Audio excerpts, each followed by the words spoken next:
Episode 453, running a TPA, third-party administrator, RFP process that is less of a Wild West fiduciary shootout.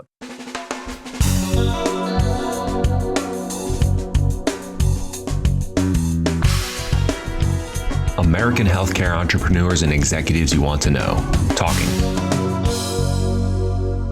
Relentlessly seeking value. TPA stands for third-party administrator. RFP stands for request for proposal. I'm kicking off the show today with a review that we got recently on Apple Podcasts, and not just because it's a really nice review. It's because it's relevant on about 9 levels to the show today with Claire Brockbank from 32BJ Union, which is all about contracts and the importance of using your own paper for contracts during the RFP process. Here is the review.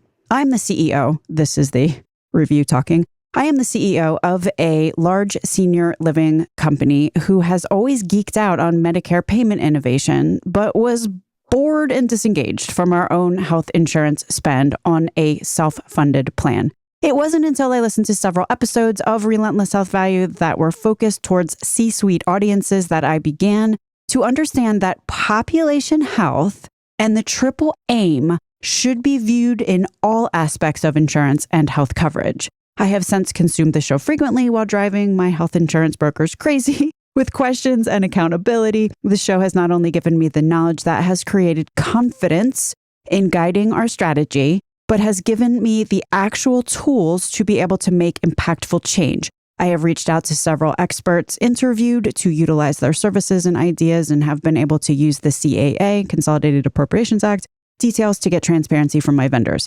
Thank you for giving me what I need to provide the best possible care at reasonable prices for my coworkers and get beyond the insurance noise and smoke screens to understand the opportunities at hand. Thank you very, very much. This review, in and of itself, I'm going to say, is kind of a crib note for C-suites for the why, the what, and the how to think about their health plan. Population health and the triple aim and getting reasonable, affordable prices really should be viewed in all aspects of insurance and health coverage. Otherwise, there's 160 million Americans with commercial insurance right now who are not going to get the aforementioned. Now, you know what they say. A small key can sometimes open a very heavy door. In this metaphor, the door is population health at an affordable price for plan members, as just discussed. The small key we're talking about today is what's going on with the plan at the contract level. What's in those contracts that the plan sponsor is signing? In particular, the one with the TPA or ASO or carrier, terms I'm kind of using interchangeably here. One guest on Relentless Health Value after another has said this about the importance of the contracts the plan sponsor is signing. Paul Holmes, Andreas Mang, Cora Opsahl from last week. It's the contracts that give a plan sponsor the rights and ultimately the power to get the rates they're looking for. And also is a big leg up to get the quality and population health they may be seeking, nothing for nothing, because contracts give access to the data needed to get plan members to the care settings that are quantitatively the best. But now I'm going to say a hard truth. The stuff that Cora Opsahl talked about last week, what Claire talked about this week, what the CEO who wrote the review above was saying, and I have talked to plenty of plan sponsors with lots of grievances about the downstream impacts of what basically goes back to a bad contract. And once that bad contract is signed, there's not a whole lot that can be done to fix whatever egregious things are going on as a result of that contract.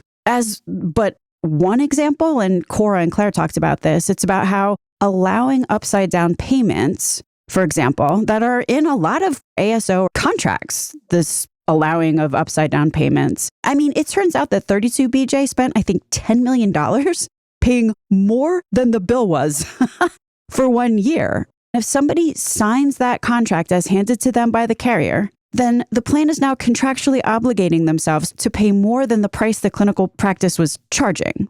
So doc sends bill for $100 and the carrier pays that practice $200, right, on behalf of the plan sponsor. So now the plan sponsor is paying $200 for a $100 bill, right? I don't know. Is this conflict of interest? Is it imprudent? Is it not reasonable? Said another way, is that a bit of a fiduciary brief on the part of the plan sponsor? Question mark. So I get why the team at 32BJ pushed back hard. I get why the leading edge of plan sponsors and more C-suites are hot-footing it into conference rooms to plan their RFP process and doing it in the way that Claire Brockbank talks about today. My name is Stacey Richter. This podcast is sponsored by Aventria Health Group. I will also say for an open source contract and some other free tools, please do head over to the 32BJ Insights website. There are links in the show notes. And with that, here is your episode. Claire Brockbank, welcome to Relentless Health Value. Hi, Stacey. Thanks for having me. We have had multiple people on this podcast who have said in more direct and indirect ways, but it all adds up to kind of the same thing. A lot of what can go right or what can go wrong will start with how the contract is written initially. What happens is you get a contract, and often that contract comes from the TPA or the ASO, depending on what term you use. And it's based on what they want in terms of the rights they have, as opposed to what you want. And very few of us have contracting expertise. So we accept the language and later find out whenever we're trying to do something different that in fact we can't, because we forfeited our rights on the footnote on page 78 of the contract and didn't know that. So it's a very easy thing to have happen. And that is exactly what we discovered when I went to 32BJ. But I would say that 95% of employers around the country are in that situation where they don't have the expertise, the time, the experience to really look at their contracts. So they defer to their TPA. And let's kind of talk a little bit or dig into the why, putting the time and effort in to understand exactly what you just said, like the terminology and really sitting down to do this right.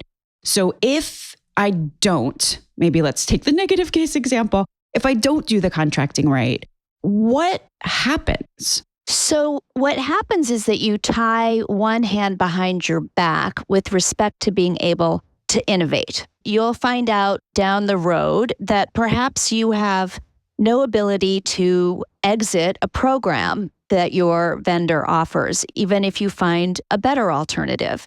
One of the things we learned at 32BJ was that we were paying a lot of what we call upside down claims, and we couldn't do anything about it. So you find out as you're moving down that innovation pathway, just how little you can do. Maybe most fundamentally, is that generally speaking, your contract will tell you that you don't own your data. Now, CAA requires that you look at your data, but if you cede that right in your contract, you have ceded that right. And so that's probably the starting point. But from there flows so many decisions that you as a responsible administrator might be wanting to consider, from direct contracting to outside programs to changing your network, and any one of a number of other examples. Taking through the points that you made, it really can curtail your ability to innovate, for example, and incrementally improve upon that innovation. Like maybe you realize that somebody's point solution or somebody's way that they're solving something, i.e. the ASOs, is potentially not the best way. You have your own idea for how you want to do that. I mean, one of the reasons why you became self-insured was so that you had flexibility to be able to do the things that you wanted to do, only to discover you can't. You gave away those rights. That was the first thing that you said. The other thing is upside down claims. You're kind of beholden to them. An upside down claim is the clinical organization charges $100 for something. The negotiated rate is $400 for that same thing. And then the plan pays the $400, which you're like, how often does that happen? And Claire, you probably know better than me, but it seems to be happening quite a bit. There's a lot of money that gets, I'm going to say, wasted because there's no lesser of. In other words, the plan is going to pay the lesser of. Exactly. When we looked at our claims, we found that that amount was in the millions for us, a significant number. That's an amount of money that we could save without any friction on our members or any disruption. Simply saying we'll pay the provider what he or she has billed us for, certainly pay them that full amount, but not more. And we are not able to do that under the terms of many contracts. Which is just crazy. So, right there is millions of dollars that could be saved, exactly like you just said. I mean, there's no disruption, if we want to use the disruption word, on plan members at all. It's just the plan is paying the amount that the provider was willing to charge. So the two things that we talked about so far is it limits plan flexibility to do innovation, to do things that the plan would like to do based on what it knows about its own patient population. Paying upside down claims becomes something you're contractually obligated to do as a plan.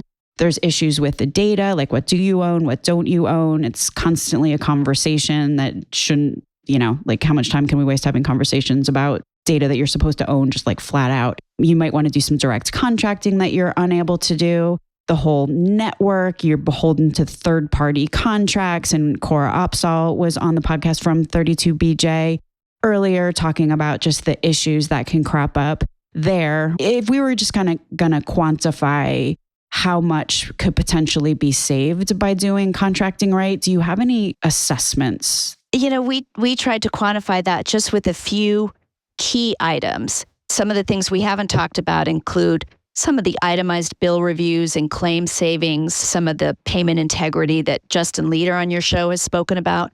But we came up with some projected savings that were close to between $75 and $100 million. Now, you can't necessarily reap all those savings, right?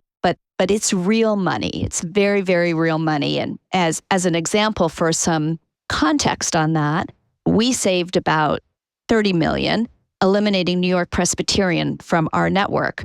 Our contract technically didn't allow us to do that. We had to push for that. So that money that I just gave you, the $100 million, doesn't include that. That's just a third of what you could save from some of these other, what I'm going to call mostly administrative options. So this is not like changing the couch cushions that we're talking about here. Like this stuff really matters. Today, what I would love to talk to you about, Claire Brockbank, is what could arguably or maybe inarguably be considered the best way to really take the power back relative to contracting terms, which is to do an RFP, a request for proposal, that starts with your contract as opposed to starts with the vendor's contract that now you're trying to edit their contract. The best way to do this is start with your own. So why don't we begin at the beginning? How would you describe how this process starts and kind of like what you're doing? In a typical process of going out to find a new TPA, you put a set of questions together about all the things you want that TPA to do for you, what services they offer, a very typical RFP. And that's a fine process to have. A broker or consultant might help you with that. But what happens is that the salespeople answer those questions, right? You go through the whole process of getting an approval from your board or whatever your decision-making process is. And then you go and you start the contract. And then the lawyers get involved and they say, well, the sales guys didn't have it quite right. By that time, you've fallen in love with your solution. It's a difficult process to go through an RFP and you're stuck. You've lost all your power. Typically what winds up happening, the plan sponsor is talking to someone on the sales side. The salesperson may enthusiastically agree that certain things could potentially be done that the plan sponsor wants. Then the process continues into the lawyer phase. And it actually turns out that maybe some of the things were a little bit overpromised, et cetera, like welcome the real world. And here we are. Okay. And sometimes that contracting process is still going a full year into implementation. There's a timing issue also. You're trying to implement a program because you have a deadline and you're doing the contract. You're always triaging, right? And so the contract often gets a little bit of short shrift. Got it. Okay. So as opposed to that, what do you recommend? You want to get everybody in the room at the same time when you're making these decisions. So we send out the RFP and send out your contract at the same time and say, in order to accept your RFP response, you have to send us a redlined version of the contract. Okay, so what you're doing is sending out the RFP and then also a contract on your own paper together. And you're telling anyone who wants to participate in the RFP that they have to send back both the RFP, their answers, responses to the RFP, as well as the redlined contract together. This is how you're getting, metaphorically, everyone in the room at the same time, because it's the ASO attorneys who will do the red line, while the salespeople a lot of times will fill in the RFP. So they're both together in the room. And then you have the responses from all participants at the same time. So all the respondents are also together in that metaphorical room. You do it simultaneously so that as the decision is being made, you're looking at all of the RFPs, all of the red lines from all of the companies together. Do it simultaneously so that as the decision is being made, you're looking at both. You're not going to get your full contract, but then make the vendors justify why they're not giving you something that you want. You also have an opportunity then to put in place everything you want in the contract, to have a parallel question in the RFP. We call them Easter eggs, right? So you can find where those parallel questions are. You as the purchaser know that, but it allows you to say, okay, well, your sales guy said yes to this, but your lawyer said no to that. They're the same things. Would you like to reconsider? And so you can have a conversation and get those discrepancies out, but it gives you a great negotiating point when you do that. So the long and the short is you send them out together, you get the responses back at the same time, and you are both seeing what they said in common, but also doing some compare and contrast so you know just what you will and won't get before you make that final decision. So send them out together, you get them back, you can see what everybody's disagreeing to, what those terms are. But then the more interesting potentially points of analysis, what I'm hearing you say, Claire, is, what if one large ASO agrees to something and then you have another one that doesn't agree to it? You're empowering yourself to be able to say, in response to them saying, oh, we can't do it, no one can do it. You're saying, actually, that's not the case. Someone else can do it. Why can't you do it? I think is the more. Exactly. And so normally when you do this without doing the contract, you don't know what all the other carriers will do in the end, right? But this gives you an amazing insight. If you're typically all of the BUCAs will respond to a decent sized RFP. And so now you have in front of you what Aetna says they can do, what United says they can do, what Anthem says they can do contractually. And so we got the message all the time from one carrier or another saying, it's just not industry practice. We totally get what you're trying to do, but it's not the norm and the industry's not set up for this. And it's quite delightful to go back and say, well, your brethren, some of them have agreed to do this, so let's talk about that. And then it becomes problem solving as opposed to you having to say, oh, I didn't realize that. So it puts you in a very different position in terms of negotiating what it is that you want to do.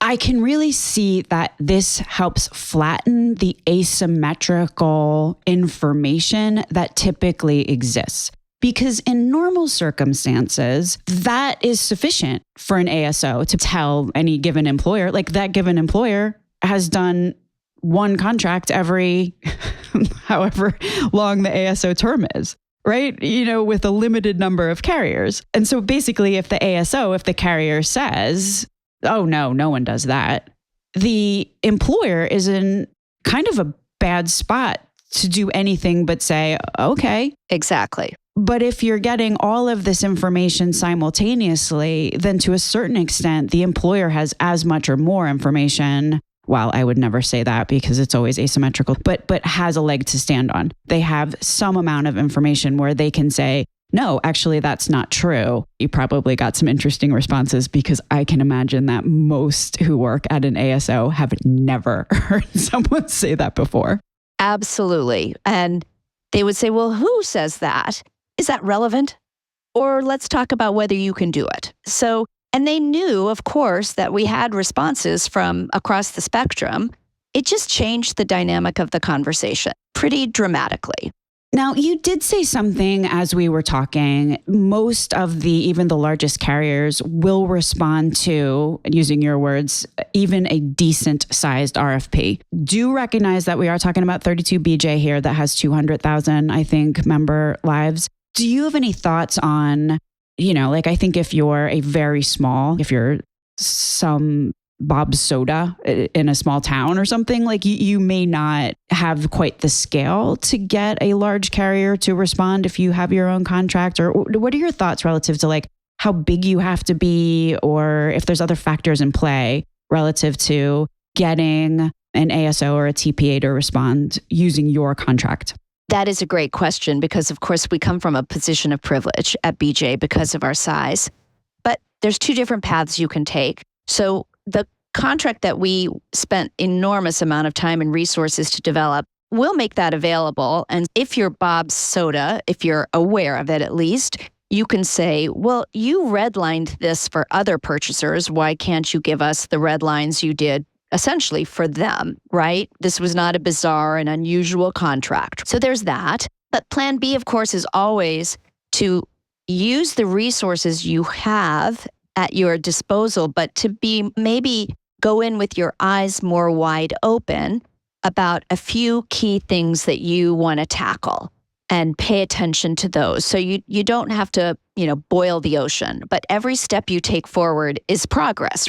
You, 32BJ, and this is really cool that you guys have chosen to do this. You are making the contract that you wrote open source. So if anyone is interested in seeing what you did, we'll put a link in the show notes to where that contract can be found. So that's certainly one thing that even a small self-insured employer may be able to do, i.e. get a hold of that contract that 32BJ is making available and using it as at least a leverage point. And, again, that carrier may say, well, I'm not going to do this whole thing, but it does enable, as you just said, Bob Soda, any smaller employer to be able to focus on, well, these are the three things very specifically that I want. And then the negotiation, the conversations around those priority things. Did I get that right?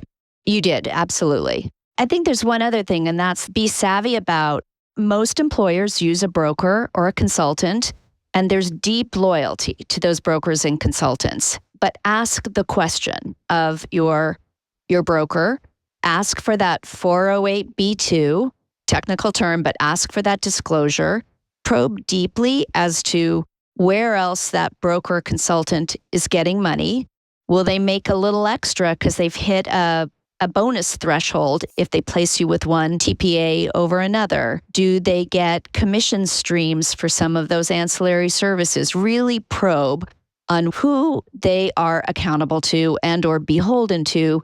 Make sure you ask those questions, and hopefully loyalty to your broker or consultant proves to be well-founded, but you might be surprised how often there are conflicts. And you, again, know those conflicts so that you can manage them as a savvy buyer.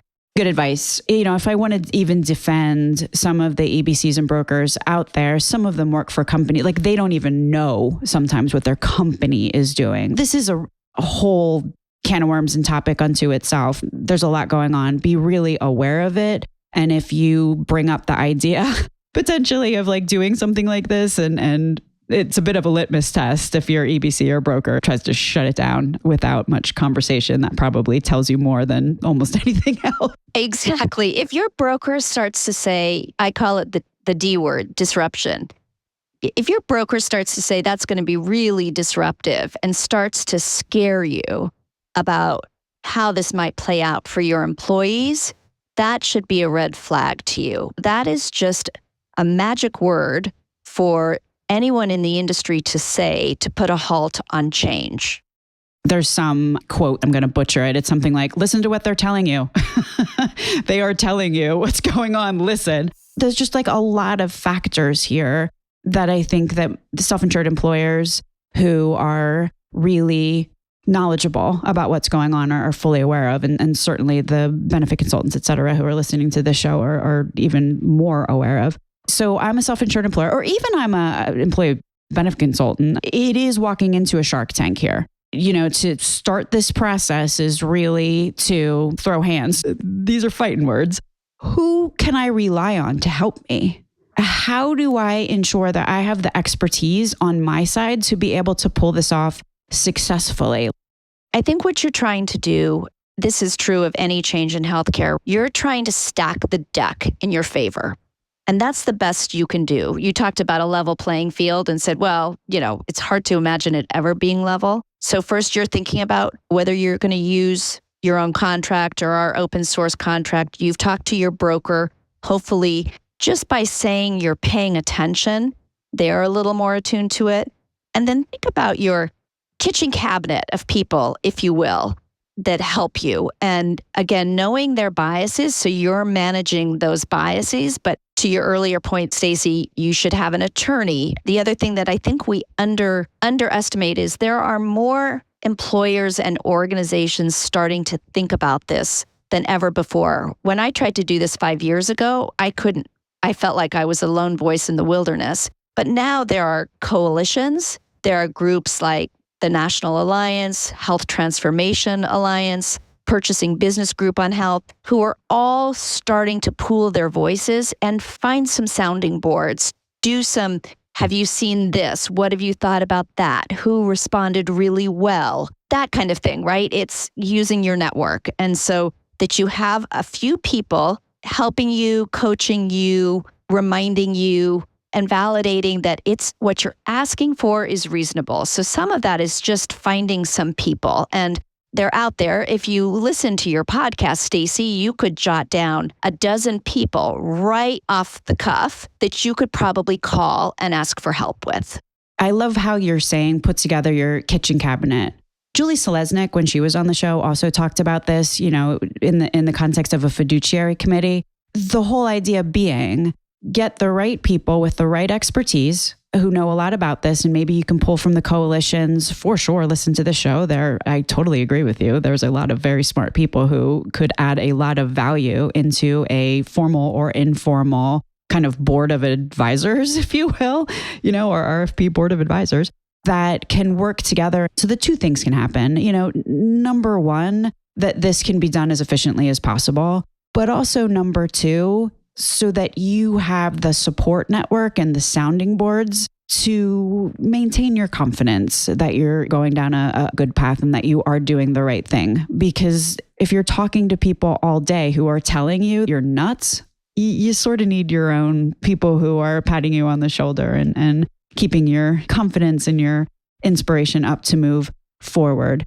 I think there's one other thing too, Stacey, and that's that right now, I wish this weren't true. But this is still unusual. There's a cadre of people. They're your people who are listening to your podcast. And most of us have a sort of evangelical zeal about this. So this is the time to ask for help. I reach out to people that I hear on your podcast or on Dave Chase's material, wherever. And because there's still a relatively small cadre, nobody will not offer to help. So take advantage of that. So on the one hand, it's a drag being part of a minority trying to change something. But the silver lining part of that is there are fellow travelers out there who would like to see the crowd get bigger. I love how you put that. That is so inspirational. And it is a large reason why I started talking about the Relentless Health Value Tribe, because this is a community of very dedicated, driven individuals who are trying to do the right thing. And to your point, I have heard any number of people say exactly the same thing, which makes my heart just so warm in the sense that there are so many people who are so willing to be helpful. And when embarking upon a process like this, having that community surrounding you can make really, really all the difference. And I think sometimes I'm so glad that you brought that up, Claire, because I think sometimes that is forgotten. And then both for IQ and EQ reasons, people can feel lost and alone. And that's never a good place to be. Something that you had said earlier, I also just want to highlight here, especially relative to the attorneys that someone may be using. It's really important to ensure that anyone on the team, including the attorney, we're kind of coaching them to think outside the box, because especially in a profession such as the law, and you definitely want a lawyer who's worried about precedent, right? So casting no shade here, but you may get this is not how it's done comment. Do you have any advice there? Oh, that is a great point, Stacey. And we worked with an amazing attorney who had a depth of experience in healthcare, but that was exactly the initial response we got. But we spent some time describing what we were doing and why and what our thinking was behind it. And she became such an ally and an advocate to the point where sometimes we had to say, it's okay to let go of this one. But we had to educate her because it's a different way of thinking. And so it's not that she was opposed or anti or co-opted by the industry. You might find that. But in our case, at least, it was just a different way of thinking. And so just because your attorney has been really great at ERISA and detailed contract stuff, they may not be questioning the fundamental drivers of healthcare and that dynamic, right? And so if you stop and say, we're doing something different, and this is why, it's really, really important because you will then get a read on your attorney earlier in the process. And then again, you have to decide, at least knowing the biases are really important, and or deciding that the biases are too great and you need somebody different. So if we're kind of recapping where we are in this conversation, the stepwise approach here is, as you enter the RFP season, if you will, try to start with your own paper. Because if you write your own contract and then get respondents to edit what you have, then you have all of the advantages that we talked about earlier. You can get an example contract from the 32BJ website as at least a starting point. And again, we will link to that in the show notes.